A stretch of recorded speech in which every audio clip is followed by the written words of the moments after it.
might be familiar with the quote by Anais Nin, the author. She says, "And the day came when the risk it took to remain tight inside the bud was more painful than the risk it took to blossom." I want to share something else that she wrote. Nin says it takes courage to push yourself to places that you have never been before, to test your limits and to break through barriers.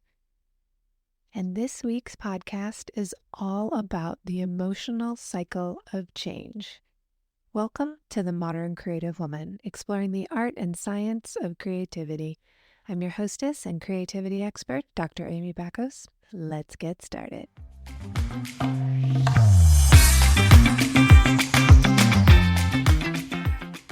Hello, my beautiful friends. Thank you so much for joining me today on the Modern Creative Woman podcast. We are continuing our conversation all about change.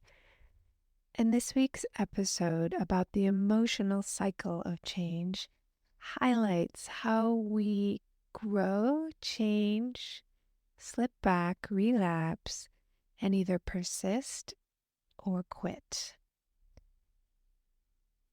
Have you ever had any of these thoughts about change? That change is hard, or the work is too hard, you tried before but you couldn't do it. Maybe you thought it's just not worth all the effort to grow. You might say, I can't be consistent, or I'm too scared to start. What if I fail? Here's a big one for a woman. What will people think?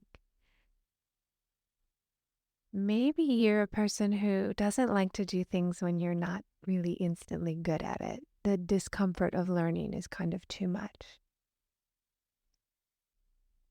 Now listen, if you've struggled with change, and I think we all have, we're in really good company.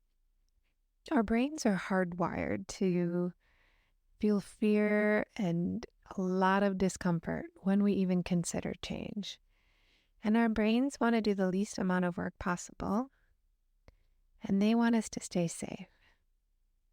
You know that phrase, better the devil you know than the devil you don't? That's a fear-based change thought. Sometimes our brains will tell us to quit, it's too hard, and quite often that's exactly when the breakthrough comes and we're able to use optimism to keep us going. Well, the way I look at it, when we start to change, perhaps we're growing personally, we're considering making a big change, you can quit, just completely quit the change, discontinue changing, and I'll tell you that only happens when we die.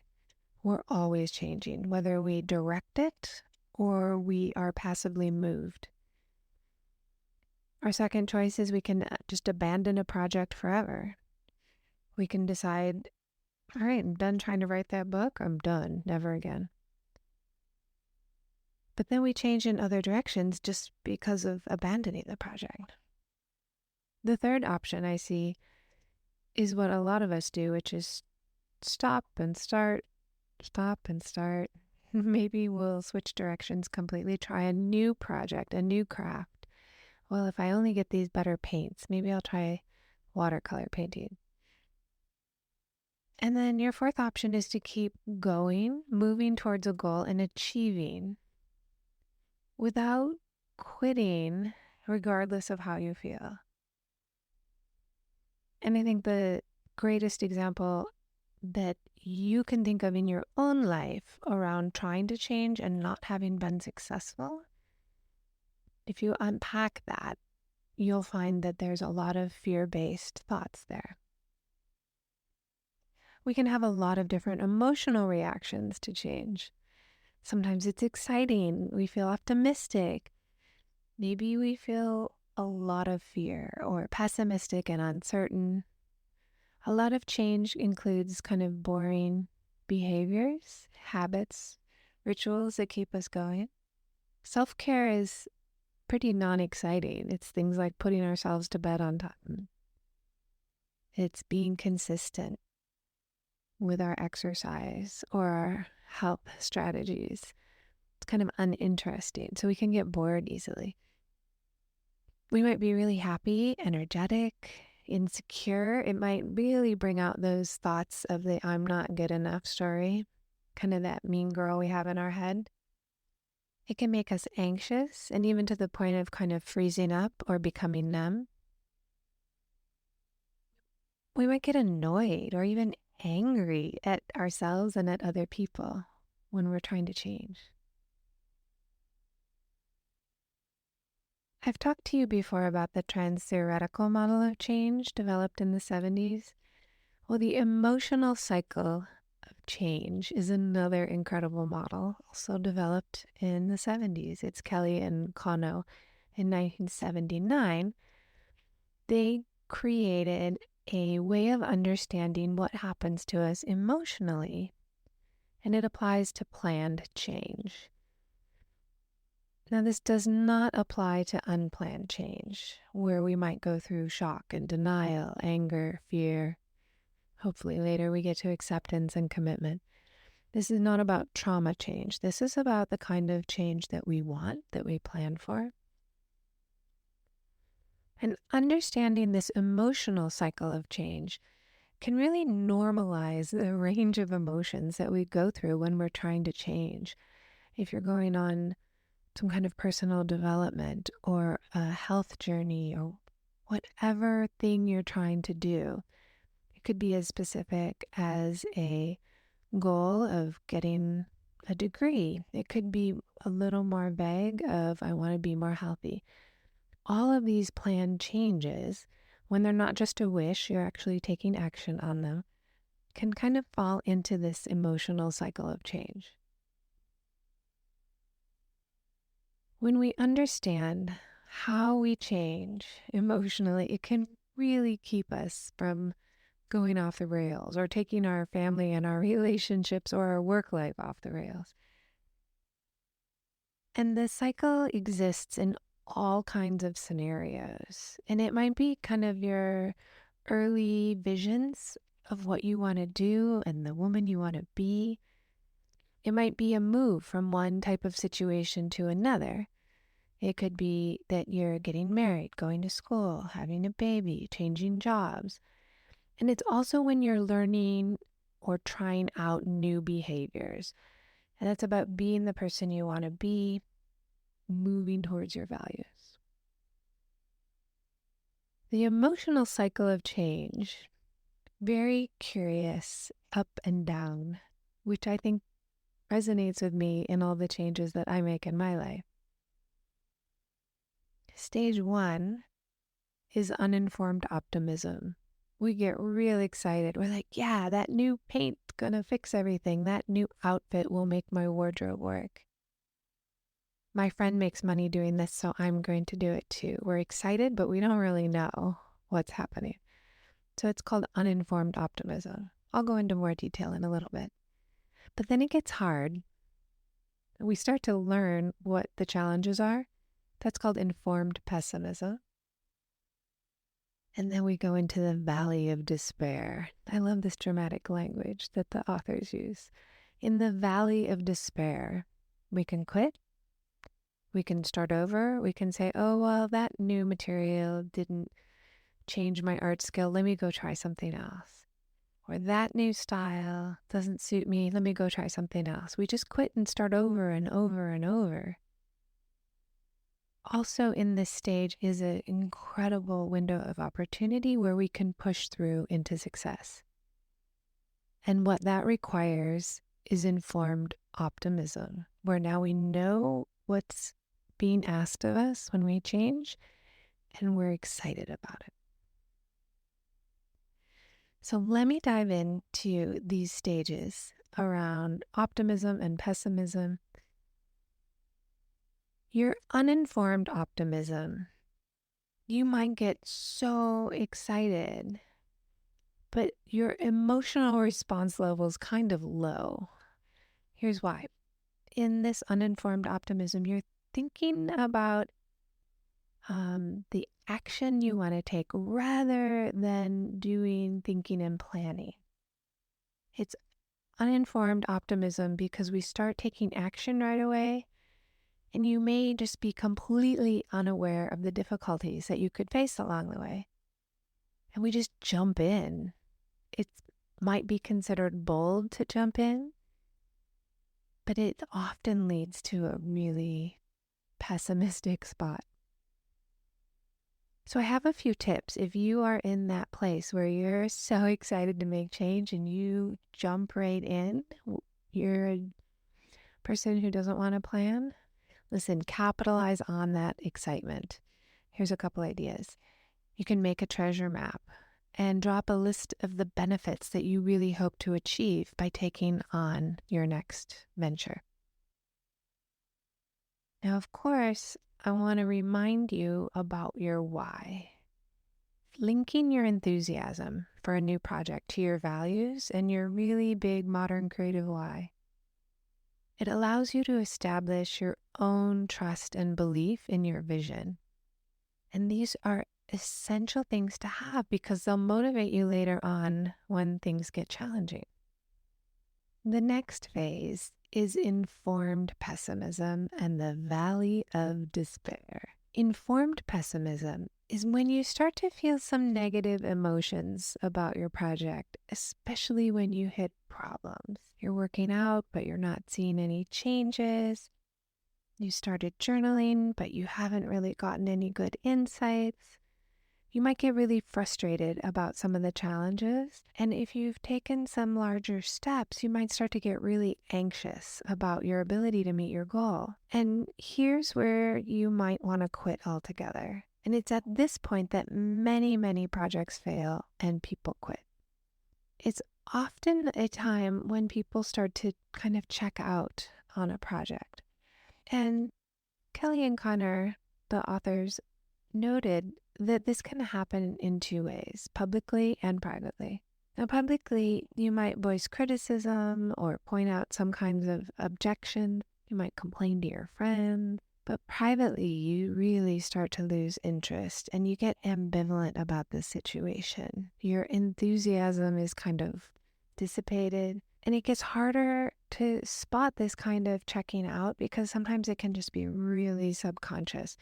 You simply feel like you're procrastinating or you don't have motivation anymore. So I have a couple tips about when we're in this informed pessimism. We realize how incredibly difficult our change is going to be, and we might want to quit.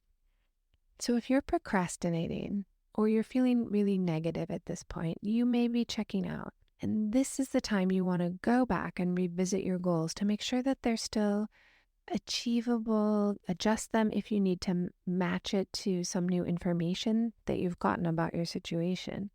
Here's where you also need a mentor and a support network to help you deal with the challenges of self-sabotaging, negative and pessimistic thoughts, and those judgmental thoughts that can really creep in that tell us, well, you always give up. It doesn't matter. It's fine. Another thing you can do when you're facing this informed pessimism is to really start focusing on your journal. It's important to express all your fears and doubts and then begin to accept them. And writing them down can help us recognize, one, that they're normal, two, that it's just natural to have negative thoughts. It does not mean we should stop. Just because you feel like quitting doesn't mean you should. I've worked with students who had made huge progress on a big project and then decided they would start over. They weren't interested in it anymore. And they really hit that point of pessimism. They realized that one topic was way too broad, but the next topic is going to be just as broad. And it'll be a cycle over and over of stop and start again. From here, we can move either into quitting altogether or we can push through. And I think it requires a bit of hopeful realism to get into that spot where we're informed and optimistic. I've told you this story before, but when I was in graduate school and wanted to quit, I just kept telling myself, I trust I had a good idea when I started. And I said that over and over again when I was confused, uncertain, facing how much work it was to become a doctor of psychology. Once you're able to kind of push past the doubt and you're able to talk yourself through it and not quit because you trusted you had a good idea, then your pessimism can start to decline a little bit. Now, you might still feel anxious. You probably will if your vision's big enough, but you're more likely to be able to start solving problems because now you're familiar with the situation. You understand what is being asked of you to change. So when you want to think about how to move forward into optimism and having some hope, this is where you start creating fresh action plans. You might want to use project management tools, invest in a really good calendar. You want to be able to stay on top of what you're doing. Again, a mentor, a coach, a therapist is really important here. You can also look for ways to build habits that support the change that you've already made and are continuing to make. And it means really employing the evidence-based strategies of how to create lasting habits, pairing new habits with old habits, making sure that you're in the right location, that your environment supports you. There's a lot of research that writing down what you're working on can give you a huge boost in success. If, for example, you signed up for a new class, you would want to set aside regular times to read the material. You would want to put it in your calendar. Maybe ask friends or colleagues to check in with you, see how you're doing. Maybe even recruit a friend who's also changing. There's a lot of really great evidence that involving your community in the ways that you're changing can be incredibly helpful. When you've moved into that state of informed optimism, you can start to feel confident that you have made the right choice. Now, it doesn't mean that you won't feel doubt, but you can look at change that you're making with a little more experienced eyes and feel less anxious about the problems. Now, again, you might feel worried or concerned or even have thoughts of quitting, but you recognize that you're moving towards your bigger vision of your values. I have a couple tips for when you're in that spot around optimism and then struggling to stay there. I think affirmations are really, really important. We have to work on creating new thoughts for our brain. And you can leave a note by your bed with a few thoughts that you read right before bed and right when you wake up. Affirmations by themselves are not going to change us, but they're a huge support in getting us through pessimism into optimism. Another thing that you can do at this stage when you're starting to feel more confident is turn around and give a hand up to other people who are at earlier stages of the change process. And that might be that you become a study buddy for someone. Maybe you're helping someone younger than you in a class. Maybe you're helping a young person, a junior high or high school student. Maybe you become a mentor. You can also share your new information with just friends and colleagues. People want to hear when we're making cool change. And if they don't, you know that maybe they're not the right person to talk to. It's essential to have people that will support you. Now, sharing with others and kind of teaching them what you're doing helps you cement new information in your brain. And it also makes you a living example of what's possible in the world of change. You might inspire someone to embark on a similar change or feel brave enough to be themselves and take a risk that they're interested in. Now, I want to talk about completion. Now, nothing's really totally complete, but when we achieve our goal, we want to feel satisfied. And you might feel incredibly satisfied when you achieve a goal, but you might also feel that it's kind of anticlimactic when you realize that you've been working towards your goal and been seeing yourself as successful and confident, and then you don't feel that excited about it at the end. And I think that's totally normal. So many people will feel anticlimactic when they graduate. I remember when I graduated college, my dad said about a month before, "Now, Amy, it's fine if you want to do nothing for 6 months. Nothing's wrong with you. If you just want to sit on the couch after work and you don't want to read a book and you don't want to paint, it's okay. There's nothing wrong with you. It's about resting, recuperating, and it might not feel so exciting to graduate as you think it will. It might not feel that like much of a zing, but that everyone's reaction is different. It might take you a little while to feel like you're ready to celebrate. When we reach our goals, our emotional reaction levels have kind of lowered, and we've worked through all these problems along the way. At some point, you're going to want to celebrate. And I really want to encourage you to celebrate as much as you can along the way. It helps you, it motivates you. But then maybe 6 months later, you're going to feel impressed with yourself. So I do have a couple suggestions for when you're at the completion stage or right before you're completing. Celebrate, celebrate, celebrate. And you can do that by thanking people who supported you. You can send a card, an email, a little gift to someone who was your mentor. It's also really important to reflect on what went well and what you learned. And it's kind of like a project review.